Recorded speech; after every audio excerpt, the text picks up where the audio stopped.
Hello, my friends. My name is Alex and welcome to my booktube channel.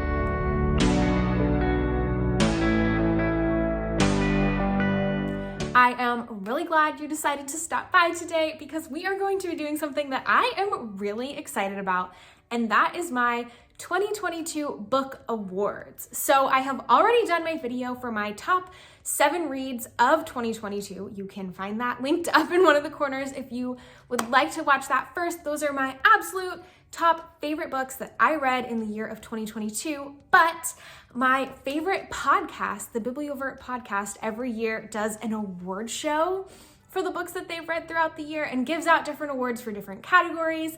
And I just thought that would be a super fun thing to replicate. So thank you, Bibliovert podcast, for this fun idea. So some of these books will overlap, obviously, with my favorite books of the year, but some of them are going to be different, new ones that I have not talked about on this channel at all. And we have a variety of different categories to get through, from most heartbreaking moment to favorite couple and all sorts of things in between. So I just thought it would be really fun to, make my categories and give you my 2022 book awards for the year. Starting off with some ones that we probably have already talked about, you might already know, but my best book overall for the entire year goes to A River Enchanted by Rebecca Ross, as well as its sequel, A Fire Endless. This duology is my absolute favorite thing that I read in the year of 2022, so obviously best overall is going to go to The Elements of Cadence duology by Rebecca Ross. Next up, we have Best Contemporary Romance. This is a new to me genre that I am just dipping my toes into, but the best one that I read in the year 2022 is Love Light Farms by B.K. Borison. This was a December read for me, and oh my gosh, I absolutely loved this adorable fake dating friends to lovers romance story, and this author is an indie author, so I am just a huge fan of this book, and if you have not read it yet and are a fan of contemporary romance, might I recommend Love Light Farms. Next, we have Best Fantasy. This is my favorite genre. I absolutely love to read fantasy, and this year I read the Throne of Glass series for the very first time, and my favorite one of the series was Queen of Shadows. So Queen of Shadows is getting Best Fantasy for just that epic high fantasy adventure plotline that I was craving. I absolutely loved it, and this book gets Best Fantasy of 2022. Next up, we have Best Young Adult / Middle Grade, because I'm not actually totally sure which one of the two categories this book falls into, but that is A Wizard's Guide to Defensive Baking by T. Kingfisher. Yes, this book is cozy and adorable, and all of the wonderful vibes that I would totally recommend for all ages. It is just such a great read. And lastly, in these more like broad strokes type of categories, we have Best Mystery. Mystery is also a new genre for me that I am just starting to get acquainted with, and the best one that stands out to me from this year is The Thursday Murder Club by Richard Osman. I just loved the characters, the premise of these characters who are in their retirement village, who love to study and try to crack cold cases, who end up encountering a real mystery of their own and have to figure out who the killer is amongst themselves. So yes, absolutely loved this read. It was super fun, and I am excited to continue on with this series, hopefully in 2023. Now getting into some more general categories, we have Most Surprising Book to Me, which is also going to go to Love Light Farms because I had actually read the sequel to Love Light Farms, In the Weeds, earlier in the year, and I really didn't like it very much. It really wasn't for me, and so I'm not really sure what possessed me to read Love Light Farms, but I think it's just that I had heard so many positive things, and the Bibliovert podcast was going to do an episode on it, so I got interested in wanting to read it and ended up absolutely loving this one, despite not having liked another one in the series. I think it was just maybe the tropes were different and were more my speed. So this one was a huge surprise, and I ended up giving it 5 stars. I was absolutely shocked. Next is my best guilty pleasure read of the year, and that is going to be Echoes and Empires by Morgan Rhodes. This book is the most guilty pleasure YA fantasy I could ever imagine. It is like Gossip Girl, but with fantasy vibes. And oh my gosh, I'm obsessed. I cannot wait for the second book. Huge guilty pleasure read, and one that I suggested in my underrated YA fantasy video. I definitely do suggest this one if you just want that kind of like ridiculous but addictive type of young adult book. Now we have my funniest book that made me laugh the most this year, and that is Small Town Big Magic by Hazel Beck. I have talked to you guys so much, but this one just has that like Stars Hollow, Gilmore Girls type of humor that is so fun and I enjoy so much. And yeah, this one just had me giggling a ton. Absolutely so enjoyable to read, and another one that I definitely recommend if you want romance with a sprinkle of fantasy in there as well.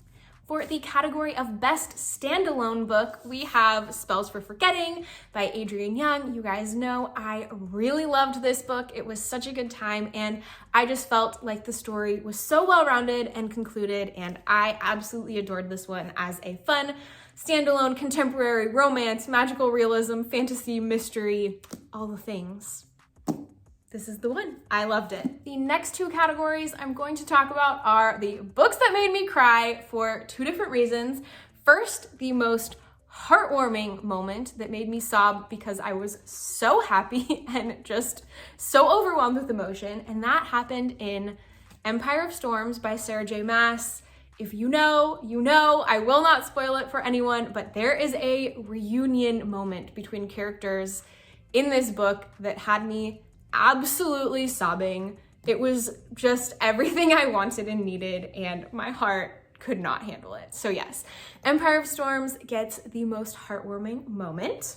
And next, the most devastating, soul-crushing moment that had me sobbing for completely different reasons because I was distraught is also Sarah J. Maas, Kingdom of Ash. And again, if you know, you know. I do not need to tell anyone who has read this series what moment I am talking about in this book, and it took me quite a while to recover from what Sarah J. Maas did to me with this book. For Best Ending, we have Heart of the Sun Warrior by Sue Lynn Tan. I actually did not super love this book in its entirety. This is the sequel to Daughter of the Moon Goddess. However, the ending of this book, of this duology, was spectacular, divine, perfection. I adored the way this ended. It totally blew me away. It was not what I was expecting at all, but it was everything I wanted and needed. And this ending, oh my gosh, Sue Lynn Tan is a genius. I loved every moment of that ending. So yes, absolutely, Heart of the Sun Warrior totally deserves best ending. It was incredible. For Best Adventure Plot, we have The Ivory Key by Akshaya Raman. This was such a fun, like, clues and mysteries and puzzles adventure type of story that I was just totally obsessed with the way this was built and done, and I had so much fun with all of the different, like, puzzle things that our characters had to solve in this story, so I really enjoyed the uniqueness of that in The Ivory Key. And next up, we have Best Fantasy World with The Girl Who Fell Beneath the Sea by Axie O. Oh my gosh, the spirit world in this story is so beautiful, so vibrant, obviously, if you've seen this cover.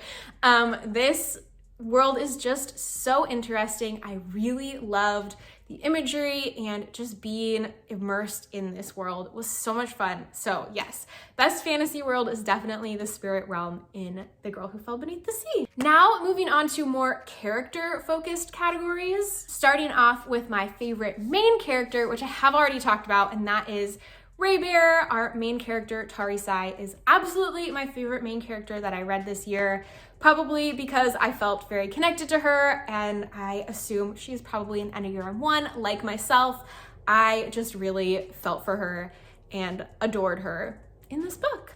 My favorite side character is yet again from the Throne of Glass series by Sarah J. Maas. Not from this book, from a later book, but that is Asterin. She is just the real deal. I absolutely adore her. Definitely my favorite character from the series, and the best side character ever. Next up, for favorite couple, we have yet again the Elements of Cadence duology. However, it is not our main couple. It is another couple, Torin and Sidra. If you've read this series, you know what I'm talking about. I absolutely adore them. I adore the marriages in this story, but particularly Torrin and Sidra are just, they have my heart. I love them so much.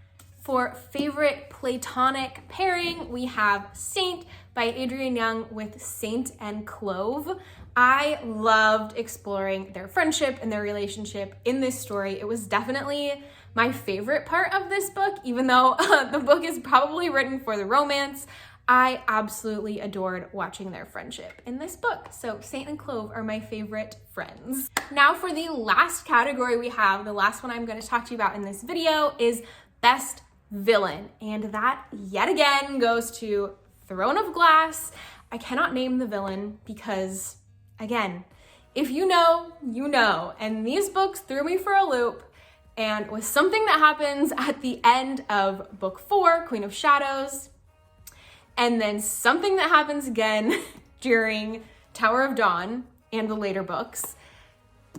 This villain arc, villain progression in this series is very interesting and definitely the most shocking to me. I definitely give Best Villain to Sarah J. Maas in this series this year.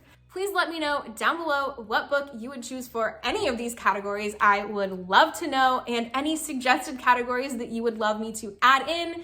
If I continue to do this video in coming years, I would love to know what you're interested in hearing about. So thank you so much for watching. If you've enjoyed this video, please give it a like. That helps me so much. It means so much to me. If you would like to subscribe, you can do that down below, and I would love to get to know you. Thank you so much for being here, and I will see you in the next video.